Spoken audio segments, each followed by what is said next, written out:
Let's talk about a term that's been thrown around endlessly on social media, the alpha female. You've seen her, confident, bossy, dominant, unbothered, living her best life. But here's the real question. Is the alpha female a real thing, or just another modern myth created to make women feel powerful, yet paradoxically disconnected from their natural desires? Let's unpack that, honestly, and without judgment. Because behind the glitter of empowerment quotes and hustle culture lies a much deeper psychological game, one that most people don't even realize they're playing.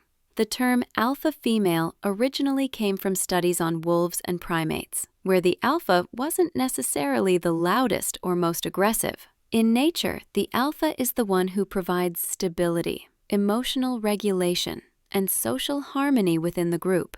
But social media flipped that definition, turning it into a symbol of dominance, independence, and emotional detachment. And that's where the myth begins. Because what's being sold today as feminine power is often just a mirror of masculine traits: aggression, control, status, and competition. It's like telling women, to win in life, you have to play like a man. And yet, deep inside, something starts to feel off. Many women who identify as alpha admit, privately, that they feel exhausted. They can't relax in relationships. They struggle to trust men. They carry a constant pressure to perform, because when your worth is tied to being the strongest, the most independent, or the most unbothered, you lose touch with something profoundly human: the desire to be loved without needing to compete.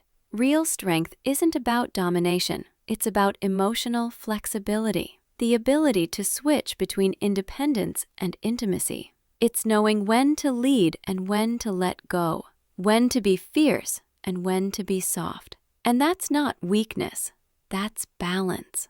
The most magnetic women, the ones who draw people in without even trying, aren't alpha or beta. They're integrated. They know their power, but they don't need to prove it. They respect men without fearing them, and they express femininity without shame. That's what modern culture forgets. You don't have to dominate to be respected. You don't have to suppress your softness to be taken seriously. And you don't have to compete with men to be powerful. Because real power is presence. It's emotional intelligence. It's self-awareness.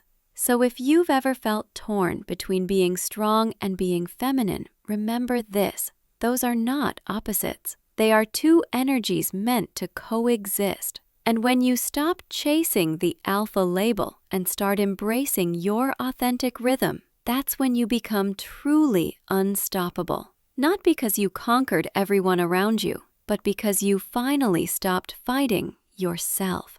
And maybe that's the real truth behind the alpha female myth. It was never about power over others. It's about power within yourself.